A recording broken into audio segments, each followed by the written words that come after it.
Alright,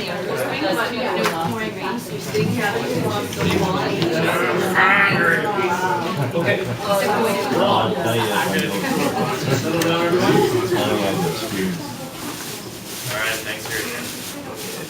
So you have to pardon me because I'm a little sick, so hopefully I'll be able to project very well. But initially I planned kind of an English lesson, and then I kind of thought about it that with the season of giving approaching, I might as well switch topics and kind of go into my psychology kind of field, because I actually am teaching a Psych 12 class.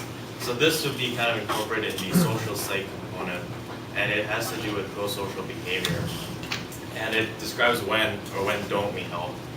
So just before I kind of get going here, I kind of wanted to kind of get your imaginations going here. So in this first slide, I kind of want you to just imagine that you're a resident of this apartment complex right now. So you're just sitting at night one day and you're kind of just watching TV or something. And all of a sudden you kind of hear this woman screaming for help outside of the building. She's yelling for help, yelling for someone to call 911 or something. So just as a general kind of question, what would you do in this type of situation? Yep. Look out the window.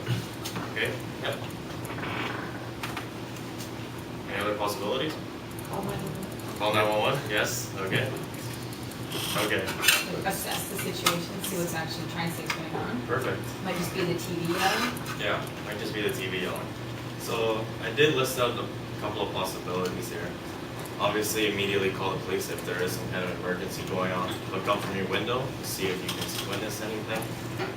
Run out of the building and see if you can do anything about the situation. I kind of said that this would be a bold choice just because it's kind of up to the situation and everything.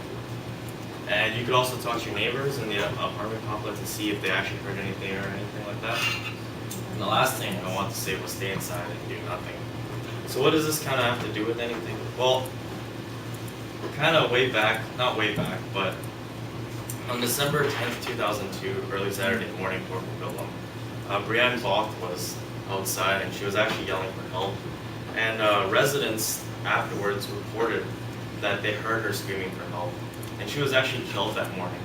But the whole kind of thing behind this whole story was that the RCMP stated, and CBC reported this, was that no one actually called the police. And this kind of dates back a few decades as well. And what started it all was back in New York during, I believe it was 1964, and it was Kitty Genovese. And what happened was Kitty was coming home from work one night, and she was outside her apartment building, and Winston Mosley here kind of attacked her and kind of stabbed her. Not kind of, actually stabbed her.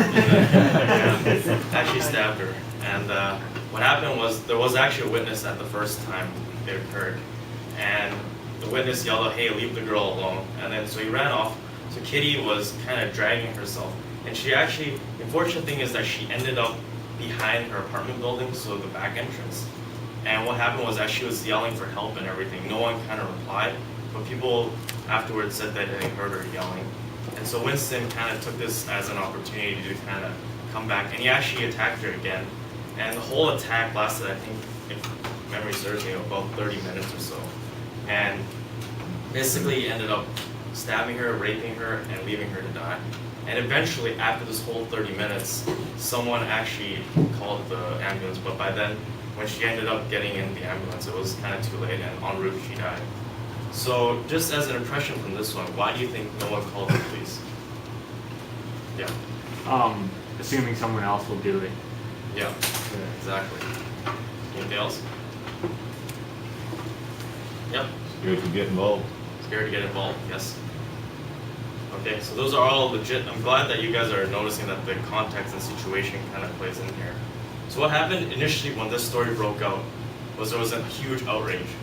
They believed, the New York Times published this article, 38 who saw murder and didn't call the police.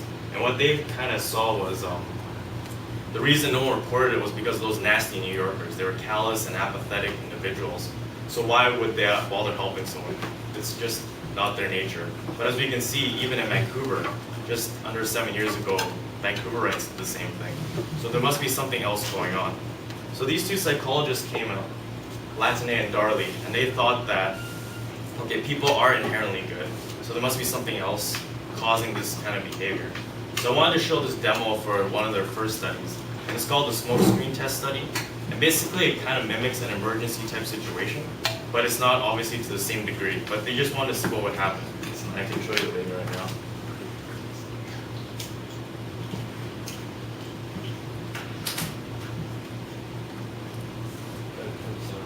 Oh, there's no sound. Oh, Yeah.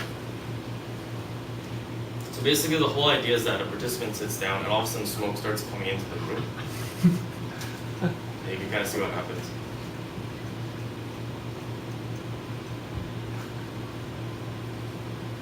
This is actual footage? Like Yes, they did this is actually from a study. Yes.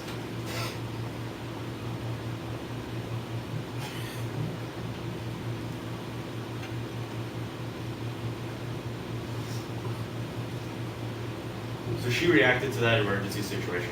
So they switched it around now and they put two people beside the subject. So the subject is this woman right here. And then now you have two people sitting beside her.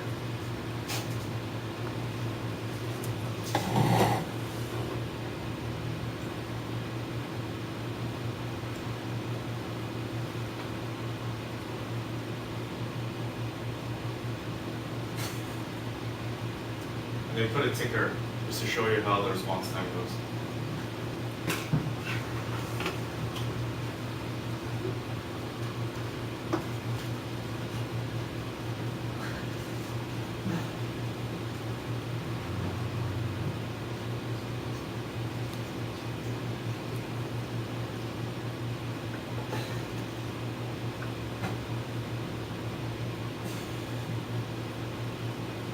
This is after about 6 minutes. He's still sitting there, and the room is still kind of filling up with smoke right now. and don't do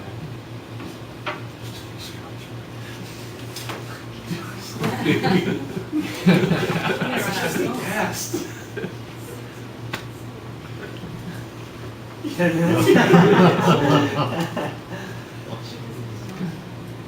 So you kind of get the idea that after nearly 20 minutes, I think at this point, the experimenter actually had to come in to stop because she didn't react to the whole situation. So yeah, so they had to stop. Should have lit some curtains on fire or something.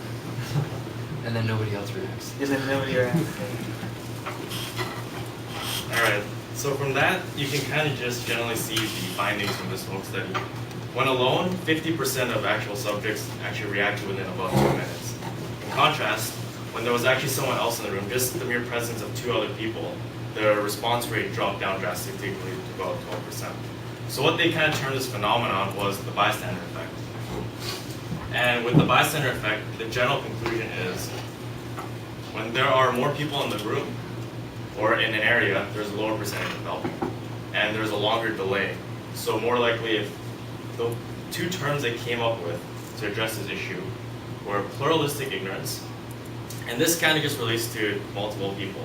So when we see others' responses, we wrongly conform to the idea that they're not reacting. So in that smokescreen study, because the subjects around, or the confederates around the subject didn't react, she interpreted that situation, oh, everyone else thinks that this is a non-emergency.